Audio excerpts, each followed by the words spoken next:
All right, let's talk about the geography selections. Gregor Brown, the latest player to join the British and Irish Lions squad. I haven't talked about this one. There's been a few other people that have been called across. You and Ashman being another one that sort of raised an eyebrow. And as I've been talking about, I've always wanted to focus on the kind of positive story where possible. But the Gregor Brown call-up just tipped the balance for me, and kind of I do want to talk about it. And I'm really interested to know what you think. So please let me know. Thank you very much for watching. Thanks for supporting the channel. Drop a little like on the video, hit subscribe. I'm down by the ocean, Indian Ocean there, on the coast of Perth. How beautiful is this? It's just a gorgeous morning, which is lovely because yesterday was biblical rain, and according to the locals, the worst day that they've had this year. So that was nice, and 2 rugby training sessions in amongst that rain as well.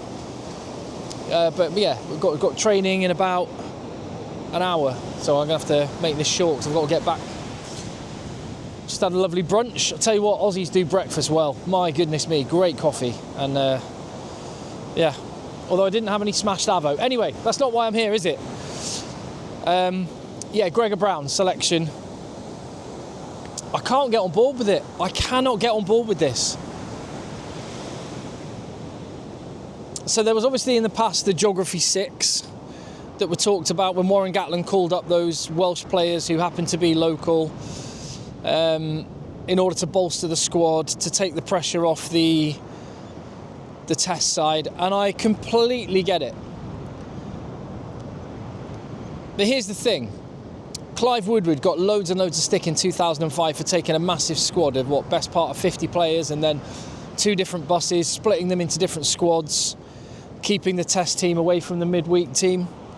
And he got loads of stick for that because it wasn't in the ethos of the British and Irish Lions. Lovely, lovely looking dog there. Very handsome dog.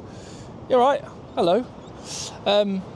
Yeah, it wasn't in the ethos of the British and Irish Lions. It was kind of against the whole principle of what it was about. A touring team, bonding, getting to know each other over a period of time, having to go to the well week after week in order to actually fulfil the fixtures. And instead, Warren Gatland brought those 6 players in, and Clive Woodward brought a massive squad, and those have been heavily criticised in the past. I think Andy Farrell's just done the same thing. I'm a massive Andy Farrell fan, and look, if I were in Andy Farrell's shoes, would I do what Andy Farrell has done? Yeah, I probably would, because his reputation is on the line. And really, I'd say with this tour, with the Australian team being weaker than any opposition team for the Lions that I can remember in my lifetime, the reputational damage for Andy Farrell could be significant. If the Lions win 3-0, I don't think he's going to be held up as this incredible coach off the back of that, because people would kind of expect it. So in a funny way, Andy Farrell can only lose with this tour. And I completely understand, in a professional era, you want to protect your players.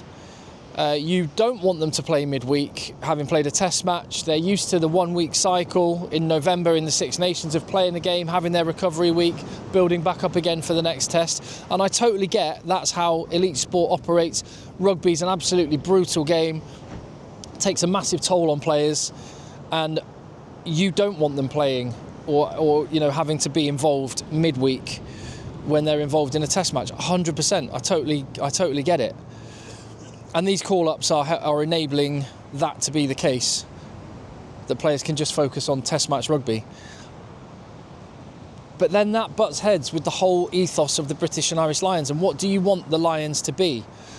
Do you want the Lions to be, once every 4 years, you play some test matches and you do it like a Six Nations or a November series, and you just play another country, in which case, sack off all the midweek games.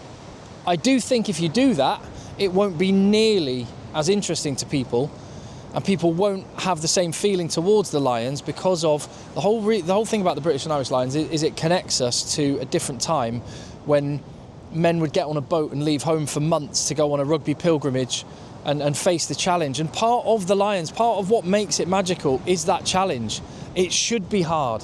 You should have to go to the well. You should have to put your body through things that you don't normally do. You should have to back it up and be on the bench on a Wednesday in a couple of cases, and then play on a Saturday. That's what makes it a challenge. When you bring together those 4 countries, that is part of the challenge. The one challenge is getting all the different ways of playing and all the different the guys that are rivals in Six Nations time and at World Cups, getting them in the same team. That's one of the challenges. The other challenge is the physical, the mental fatiguing challenge of having to be on it for a whole month. That's the privilege. That's the challenge that you accept when you become a Lion.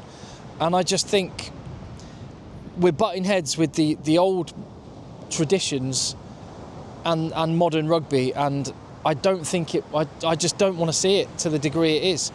So Darcy Graham, I would make an exception for that selection, because Mac Hansen had a knock, Blair Kinghorn was injured, and Darcy Graham is the next cab off the rank. A lot of people would have had him in their initial squad anyway. He's a brilliant player, so I quite like that one. But Ewan Ashman made me go, come on, really? Jamie George, again, makes total sense. Like for like replacement, even if Luke Cowan-Dickie does come back before the end of the tour. Jamie George is one of those players you thought maybe he should have been on the tour anyway, and he would have deserved this spot. But Ewan Ashman, no way. If there was another spot in the Lions squad, it should have gone to Dewi Lake. Who would be the next cab off the rank? Not Ewan Ashman. And Gregor Brown, that's even more. That's just not on. It's not on. I think, as I say, Andy Farrell is effectively, and I think he's a brilliant coach, and as I said, I would do the same thing as Andy Farrell has done. But he has basically done exactly what Warren Gatland did. And I think actually, you know what, Andy Farrell has done what Clive Woodward did, but he has done it. But Clive Woodward, wrong as it was, and bad impact that it had, at least Clive Woodward was honest about it. At least Clive Woodward kind of owned it and said, this is what I'm going to do. I think Andy Farrell has done the same thing effectively, but has not been honest about it, because he said he was picking a squad of 38. He did say there was space for 2 people to prove their fitness. But this is very different. And would I have done the same thing as Andy Farrell in the same situation? Possibly, because my reputation is on the line. Do I agree with it? Absolutely not.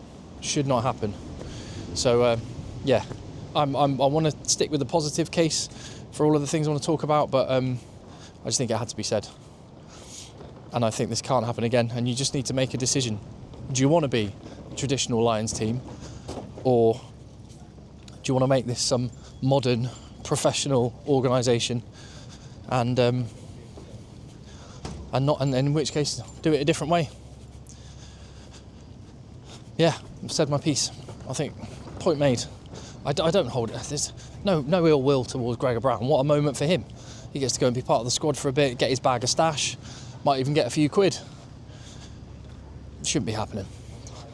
If there's a spot in that squad and Andy Farrell wanted a bigger squad, he should have selected a bigger squad and given it to the next most deserving person and been honest about it. Not cheapening what it means to wear that jersey. It should be the pinnacle, should be the ultimate. As Jim Telfer said, it's rugby's Everest for someone from these 4 nations. And Gregor Brown is a brilliant player. Ewan Ashman is a brilliant player. They're not at rugby's Everest, with the greatest of respect. So, let me know what you think.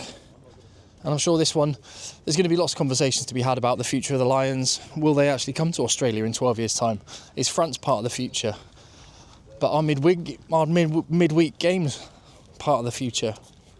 Or is it just about the test series? Need to make up our mind.